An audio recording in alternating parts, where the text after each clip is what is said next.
Introduction. This story is unrelated to the Western series I'm writing, and the cat in the story is not the same character as Catherine Tudor. My cousin and I were wandering around the carnival last summer, on a Saturday, and we got lost. I had been divorced for 6 months, and I had had enough of existing alone inside a big empty house. He hadn't even left me the cat for company. I decided I needed to get out of the house. I saw on the news that the carnival was in town, so feeling nostalgic, I called up my cousin Kate, and we headed there. Thankfully, it wasn't far from my house. They had set up the carnival in a big field behind the hospital. It was a warm day with cloudless blue skies, but I felt cold in my heart. Not because of my ex, I was glad to see him go, but I felt like some significant part of me was missing, and had been missing for a long time. I hadn't been to the carnival in years, and it was much bigger than I remembered. They had added new rides and several new tents. I got lost looking for the barbecue tent and found myself in a part of the carnival that wasn't well lit, and only had a small red tent with the front flap closed and a teenager seated behind a card table. Curious, I walked closer. "What's in there, a fortune teller?" I asked the girl. "No. My grandfather, who is descended from the race called Jinn, can grant you a wish, the thing that you want most." "Really? I've never heard of that before," I shrugged and turned away. "I dare you to try it," my cousin said. "What have you got to lose?" "How much?" I asked. $50. I stared at her. "That's a bit expensive, don't you think?" Now she shrugged.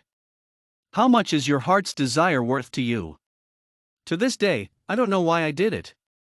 It may have been my cousin's teasing and prompting, or it may have been something else. I remember thinking if it cost that much, there must be something to it. I had a bit of a nest egg from the alimony settlement, so I could afford this. It would be entertaining if nothing else. When I stepped inside, there was a gray-haired man seated at a small round table. There was an empty chair opposite him, and a small wooden box on the table. The box looked antique, and it had strange carvings all over it. I sat down on the chair across from him and said, "Hello," and cleared my throat nervously. "What is it you want?" "Well, to have a wish granted, I guess. Something about the deepest desire of my heart, but I don't even know what that is." "Drink this," he handed me a bottle. I sipped it, and it tasted like a fine brandy, clearly alcoholic. It went right to my head and made me dizzy. If you don't know the desire of your heart, what about regret? What is your greatest regret? I had to think about that one. When I was 16, I went into foster care, but that got me out of a bad home situation, so I didn't want to change anything before that. But afterward, that had been the beginning of some of my worst mistakes. The mistakes I made the year I turned 16. Focus on one event or one person. The biggest mistake had been? Dallas, I said, my thoughts suddenly clearing. He was my first love, but I messed it up with him. "Give me your hand. I'm going to prick your finger, place a drop of blood on the top of the box." I felt a faint sting as he poked my index finger with the tip of a long, thin knife, then guided my hand to the box where he pressed my bloody fingertip onto the top of the box. He poured the remainder of the brandy into a glass mason jar and handed it to me. "Go home, sit on your bed and drink the rest of this. Ensure you are in a place where you can comfortably fall asleep, because this potion works quickly. When you wake up, you will have your heart's desire." I did as he said. I went back home, sat on the edge of my bed, and downed the brandy in a few swallows. There wasn't much of it, about 2 fingers, and I laid down, drifting off to sleep in moments. I woke up back at the carnival, lying on the grass. I jumped to my feet and brushed the loose hay off me. My hands, what happened? The lines and spots on my hands that had developed over the years were suddenly gone, and my hands looked like they had was a teenager. I hurried back to the tent of the Jinn, but it was gone. I spun around in circles, looking for the tent. "Cat, what are you doing? Are you lost?" It was Dallas. I was lost, but not in the way he meant. I knew what would happen next because I had already lived it once before. I was 16 again.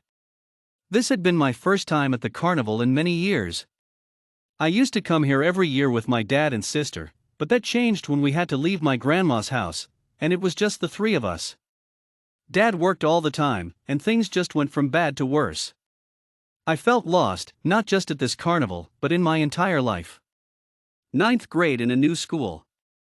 It sucked. It was the worst of times and the suckiest of times. I had to leave all my friends at my old school, just when school was becoming exciting, and I finally grew boobs, and I was coming out of my shell.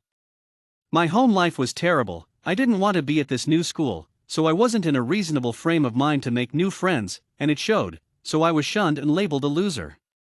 But not by him. Dallas was lovely to me. He was intelligent and funny, easy to talk to from our first meeting. One time, our science teacher showed the class some boring science movie, and I pulled out a book and held it under the edge of the table, reading it. Dallas reached over and took it away from me, saying, "You shouldn't read in the dark. It will ruin your eyes." He had a point, though it wasn't that dark. Now, if it had been anyone else, I would have went off and told him in colorful terms that it wasn't his business, but I could never get angry at Dallas. Summer came, and the carnival with it. Dallas was there with a couple of our mutual friends who were on the short list of people I could tolerate at that time. Dallas and I rode the Ferris wheel, and I asked him not to flip the carriage, which he was polite enough not to do. Looking back, I wish I had been less of a chicken, and let him turn the carriage upside down. I've never been on the Ferris wheel with another guy in all these years.